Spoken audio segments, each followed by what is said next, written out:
Support for WYES is made possible by Mary Lou Kristovich in memory of her husband, William Kristovich.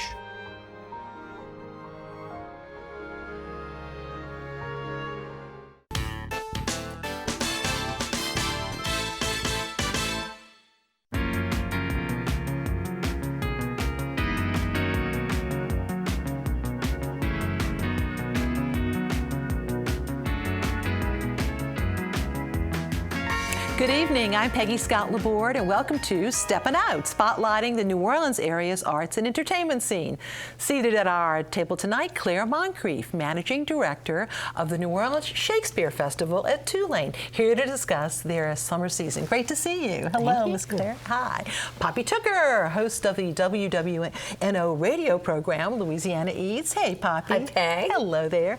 And glass artist and studio gallery owner, Mitchell Gaudet, here to discuss his new gallery and two other new art spots in Arabi. Welcome, Mitchell. Good to be here. Thank you. And theater critic Alan Mason will return next week. But first up, Poppy. Do you know what today is? No, I do not. Today is National Praline Day. Who would know that our humble little New Orleans candy has its own national day? So we're celebrating with Aunt Sally's. You know, they're over 80 years old. Since 1935, they are still making their pralines in copper pots, hand-poured, cooled, and hand-wrapped. And the flavors, this is the thing that maybe everybody doesn't know. My goodness gracious, not only can you get them crispy, original style, creamy, chewy, there's also triple chocolate. How about sugar and spice? Cafe au lait. And then I understand we may be the very first to taste the brand new one, which is Bananas Foster Praline. We'll be willing participants. I knew you would be. So, of course, these are available at their original Decatur Street location and also at their location on historic St. Charles Avenue. And speaking of historic St. Charles Avenue, the Pontchartrain Hotel is open again thanks to John Besh and his amazing team. I don't know if people realize how importantly historic that hotel really was. You know, it was a favorite of Frank Sinatra, Rita Hayworth, and Truman Capote. And I'm sure you know this, Peg, but maybe not everybody knows that Tennessee Williams wrote Streetcar Named Desire at the Pontchartrain Hotel. That's pretty historic. Well, now, everything... He wrote it all over the place. Well, the Pontchartrain claims it too. Okay. Now, everything you remember about the Pontchartrain Hotel is back. For instance, everybody's favorite place for breakfast and lunch, the Silver Whistle Cafe. The blueberry muffins are huge and just the same. The Silver Whistle Cafe is open 11 a.m. to 3 p.m. 7 days a week. And then, of course, the Bayou Bar, complete with the beautifully restored Charles Reinecke murals. And, of course, Phil Melanson at the piano. And that is 11 a.m. till 11 p.m. And then Friday and Saturday night until 2 a.m. And something new is that now you can eat in the Bayou Bar. And you can get the Pontchartrain classics like crab meat remick and shrimp remoulade, but you can also get new dishes in there, like a fried chicken sandwich with duck fat truffles and pickled chilies. How about fried oyster sliders or grilled shrimp sliders? And then, this is the one I'm holding out for, the one-in-one burger with bone marrow, hickory sauce, and Benton's bacon. Doesn't that look like... Oh, look at the fries. Thin on a slab. And then, of course, we'll move right on to the Caribbean Room. How wonderful to have it open again. And they are serving an old-school, classic 5-course meal where you can remember your experience from forever. Crab meat remick, shrimp sake, trout Veronique, the filet de boeuf, and the newly reimagined Mile High Pie for $95. It sure looks different from what we remember. It does look different, but it tastes pretty yummy. Yes. That chocolate mint sauce on top. But then there's new dishes like lamb tongue and asparagus salad. They're serving foie gras. There's morel and sweet corn agnolotti. And then there's something all brand new. What do you think that is, Peg? Not quite sure. That's pecan pie. Talk about reimagined desserts at the new Pontchartrain Hotel.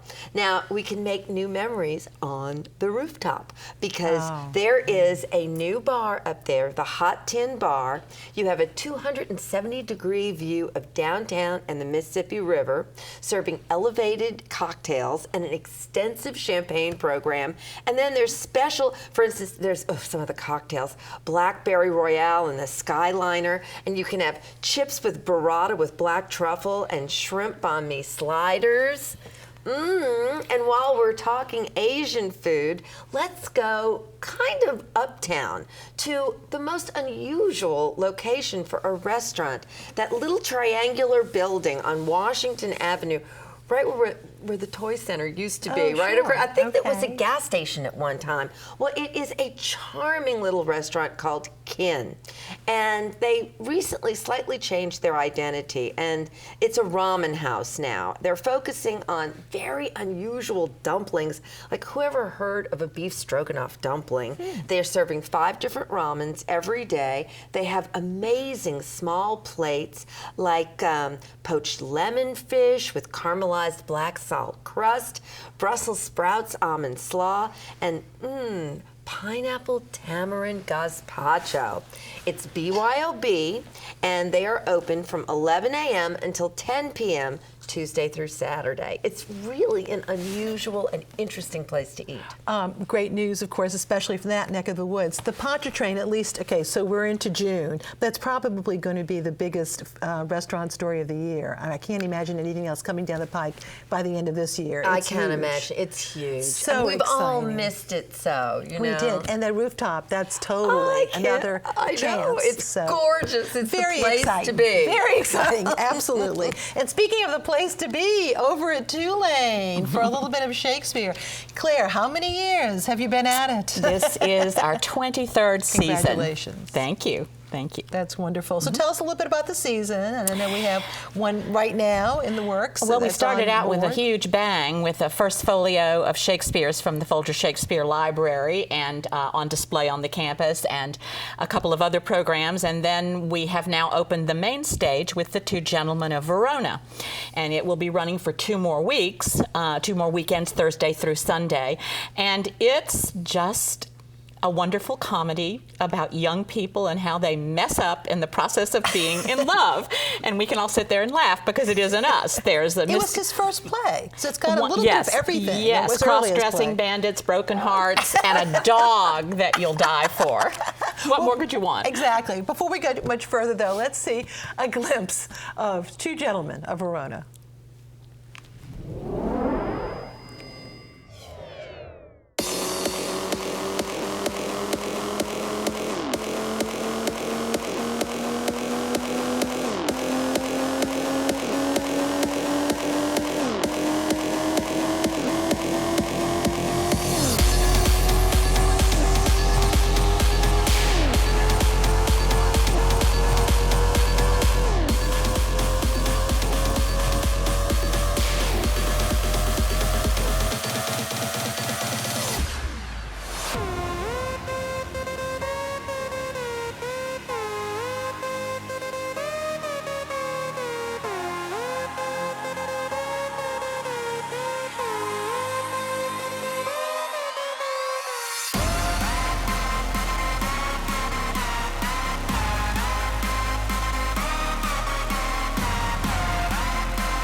Once again, The Two Gentlemen of Verona can be seen through July 2nd at Tulane's Lupin Theater. And Claire, we couldn't help but notice that they are presenting this in more modern times. Yes, yes, and that's often done with Shakespeare. It helps it, particularly since this is such a young cast, it's a story of young people, and it makes it resonate perhaps a little more easily than it might otherwise. And a really cute dog. Absolutely, the dog steals the show. It really does. Yes. The dog steals the show. So what else is on the board? The most exciting thing is coming up, and that is our final main stage show is The Illusion.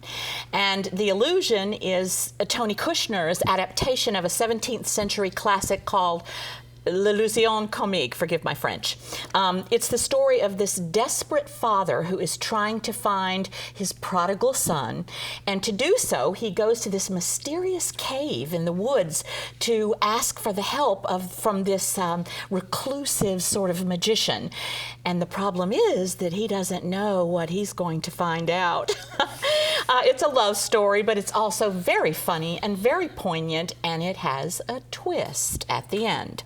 And also a very exciting thing is that Tony Kushner has agreed to do a special interview with the Times-Picayune about the show that will come out around the time of the opening, and we are thrilled about that. Oh, great. And then there's another show, By Any Scenes Necessary. There is. The NOLA Project collaborated with us this summer, and in June they did the first, and they're doing another one on July 27th. It's an improv program called By Any Scenes Necessary, and for Shakespeare, they did Shakespeare shows. In June, they did Macbeth, and on July 27th, the second one will be their tackling of Hamlet, and it should be delightful. These are sellout shows, so be sure to go ahead and get your tickets as soon as possible. Okay. Now, you have quite the mix. I enjoyed Two Gentlemen of Verona very much, but there are folks who are involved with Tulane. There are local actors. Many of them are equity. Tell us about the mix there. Well, we're committed to using actors from any place, whether we bring them in from the outside or we use local actors. And this year, given all the talent that's been coming and moving in and out of New Orleans with the film industry, there's this enormous number of these talented young people, and it was perfect for The Two Gentlemen of Verona. So we've got some new faces on the stage this year. It's also nice to see the name Podwell as yes, Jessica, who, of course, is talented in her own right. She was fantastic in Detroit, Southern Ropes Detroit a while back, and many other things. And as we know, her dad was the late, very missed Buzz Podwell, longtime professor of theater and one of the founders Tulane, of the festival. and one of the founders, yes. And then Banu Gibson, yes. wonderful singer, yes. Performer Banu Gibson. But yeah, the tradition there, for so many years, there's been a real loyalty to that theater. Ron Gural was there for years and years too. Absolutely, yes. Those people, Ron was one of the founders as well, and so now we see second generations of these families, both acting and directing. I know my son is in Two Gentlemen of Verona. He has the joy of dealing with the dog. And your husband, of course, is also the very talented actor, Danny Bowen. He's not in this, but we've seen him, and we saw him in Hamlet a while back, too. It's great to have you. Thank you. And now it's time for New Orleans Magazine's quiz queen, Julia Street.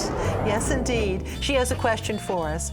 Last time, Don Brinkman named the two towns along the Chafuncta River and told us which is the southernmost. Okay, we have Covington and Madisonville, which is the southernmost. All right, now tonight's question. There are currently 4 streetcar lines operating in New Orleans, with the Rampart line on the way. Name the 4. Email your answers to steppinout@wyes.org. Our prizes. Tonight we have a pot holder with the message "Legalize Pot Pie" from our friends at wearablevegetables.com. And thanks to our friends at Pelican Publishing, we have a copy of Steamboatin' on the River. It's a coloring book by Joseph Arrigo. And we also have the Delta Queen, last of the paddle wheel palaces, full of photos tracing the history of steamboating on the Mississippi and its tributaries. Plus, we have a $50 gift certificate from Kitchen Witch. That's the cookbook store. And there'll be an artsy meet and greet there tomorrow afternoon from 2 to 5. And feature will be the needle stitch artwork of VJ Starr. Look at that. That's Louis Armstrong in needlepoint. That's amazing. And it's located, of course, on North Broad at Bayou Road. And you can visit WYES.org for our online calendar to see our lineup of events. You can also link to our WYES YouTube channel to view our program. And now we turn to Mitchell. Mitchell, you're a New Orleans guy. You've been at it for a long time. Long time. A long time. Initially uptown and then in Bywater. Sure. But we're talking about making beautiful pieces of glass, both functional and decorative. Yeah. And now you're out in Arabi. Yep, moved to Arabi, you know, a couple of different reasons, but it was a great opportunity, very similar to what me and my wife experienced moving to Bywater years ago. And same type of housing stock, proximity to the river, historical neighborhood, and a great community, you know, wanted to embrace us. Now, Studio Inferno, which you moved from Bywater, as you said, is located on St. Claude. 66 and you've got, yeah, and I was going to say you're in Old Arabi, but it used to be a movie theater. That's right, the 6601 St. Claude, home of Studio Inferno now since 13, was the old Arabi show. A little bit of controversy since I went to the Tiger Theater in Franklin, but they've accepted that. Yeah, and it you know, had a couple of different lives. The Purple Banana Dance Club for kids, which is interesting. Okay. But that's You've where got we're a at. showroom, and that's your latest exhibit here. Exactly. So we have a showroom. It's not only Inferno's production, but my work. That's a shot of the gallery right now. And then we have a show up. I have a show up based on the 7 Deadly Sins. But we also have developing another building, Studio Arabi, and that's down the street just a little bit at 6707 St. Claude. Partnered with the Miro Foundation to try to capture some underused buildings. They're the grease, and me and my wife are kind of the catalyst, I guess, to help build an arts kind of environment, like we almost call it like a college campus, like we did in Bywater. So you're renting out spaces to other artists? Got 10 studio spaces rented out before we open. Are you still renting, or are they all? Well, we're full up. We've got one small space available. It's a good kind of problem. It really is, but it just shows you the need. And you know, like we were discussing with the theater, with the movie industry, it's like that with the visual arts and the creative industries. So we have painters and photographers, woodworkers and stuff, another glass blower. So there's this new influx of young talent looking for space. And as New Orleans gets a little expensive, people are pushed to the periphery, and Arabi is just, especially old Arabi. They have another place that's coming down the pike too. That's right. So not only with Studio Arabi, we've got the Valiant Theater. Richard Meyer, who had Shadowbox and Marquet Theater, is now going to join us in Arabi. And we want to do a first program in late August, but we'll see how construction goes. But that's on St. Claude too? That's on St. Claude, exactly. Okay, well, very exciting. Yeah. And putting all these together, it makes for being a busy bee if you're going from one to the next. You know, there's tents and things being delivered as we speak for the big opening tomorrow. Well, tell us about that. The big opening tomorrow, which everyone's invited, and it's going to be a really showcase not only of the building, all the buildings really, but also we've asked the community to participate from 5 to 10 p.m. At 6707 St. Claude in Arabi. Okay, and for more open. information about that, what's your website? Sure. You can reach out to mail at studioinferno.com or just call 504-945-1878. And programming is going to continue after this. We've got the St. Bernard Guild coming in, October, a show based on Latin American artists and stuff. So we really are trying to build into an area that has a lot of opportunity. There's a lot of space. The microbrewery, different bars have opened up, great new restaurants. So Old Arabi, you know, I think it's an exciting time for that area. So in terms of tomorrow, you've got activities at Studio Inferno, Studio Arabi, and at the Valiant. And the Valiant will be a sneak preview of construction, but we've invited all of these other little fringe groups and businesses to join us in 2 large tents set outside the building. So you kind of can get a quick tour of Old Arabi just in one location. Yeah. Very good.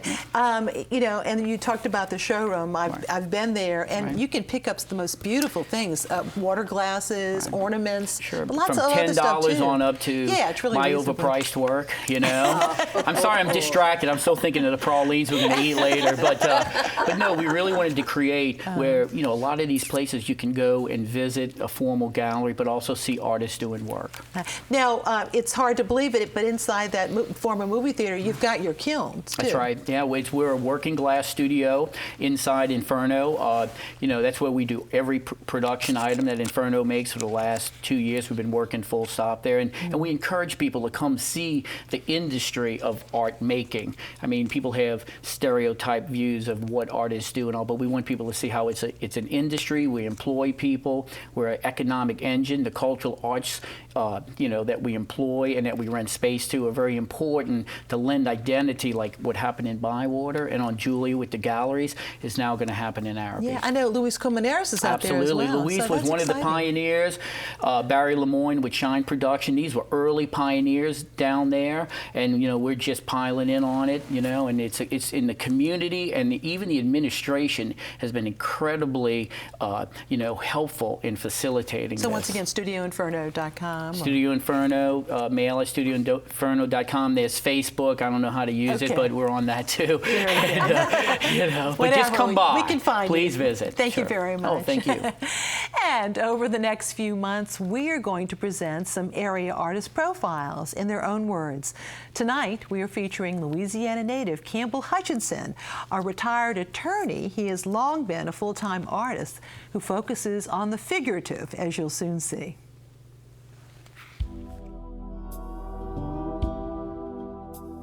Art grabs you, or else it doesn't. It's a very visceral reaction I have to art.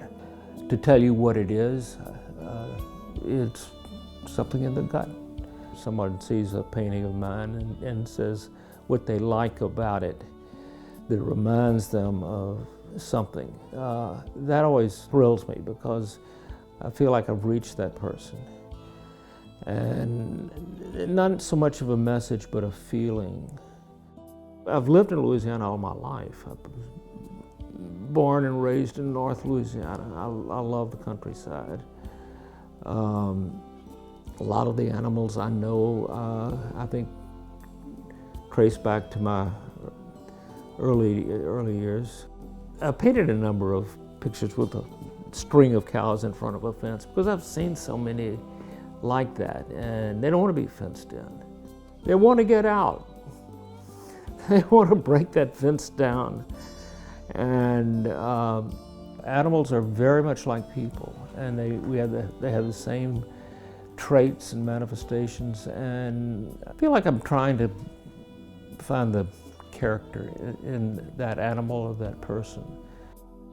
The landscapes that I paint are generally in the wilderness. Whether it's western or southern or whatever, it's out in the wilds, and so much want that to be preserved. So my paintings relate a lot to that. My current paintings do. And I want my grandchildren to have the same thing that I had growing up, and that's access to it. You know, there's a beauty about the wilderness that's hard to describe unless you're out there and doing it. We have these creatures that are so much like us, and a lot of what I do is personify the animals and their features and what they do. It's hard to explain your art because so much of it is totally intuitive. I don't set out, have a purpose or a goal. I just paint, and it's a lot of it's very subconscious. And one of the things happens when you're painting is that time flies. You don't know what time it is. It's just you can be there for hours and have no idea how long you've been there. If I never showed another piece of my work to anyone else, I would continue to paint because that's what I do, that's what I love. And Campbell Hutchinson is represented by Soren Christensen Gallery on Julia Street. His website is campbellhutchinson.com. And look for a 1-hour program featuring Hutchinson and 12 other artists, hosted by Tom Gregory, called Louisiana Artist Spotlight. And that's premiering July 14th at 9 p.m. Now time for our picks. Claire. I would have to say we're sharing the stage at Tulane with Summer Lyric, and I believe their second show, Thoroughly Modern Millie, is opening this coming week, but be sure and check the website. Okay, Poppy.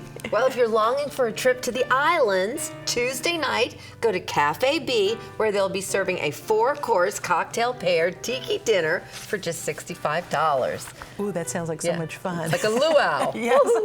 Mitchell. You know, after the event in Arabi, I suggest people either hit the Rear Window or Kitchen Table, 2 new restaurants. Forget the art thing, go eat right after that, and they're great. They're open late for our event. Oh, that's great. How fun. Yeah. And my picks, Broadway in New Orleans hosts an open house at the Sanger. That's this Sunday afternoon from 1 to 4 for a sneak preview of the 2016-2017 season, with preview performances beginning at 1:30. And Trinity Episcopal Church on Jackson Avenue will present the 18th Annual Patriotic Music Festival. That's on Sunday at 3 p.m. It's a 3-hour musical extravaganza featuring the Marine Corps Ceremonial Band and finishing with a second line and reception. And don't miss Hank and My Honky Tonk Heroes. That's a BB Stage Door Canteen, of course, at the National World War II Museum. It's through Sunday. I'm looking forward to it. I'm going to go to the brunch on Sunday.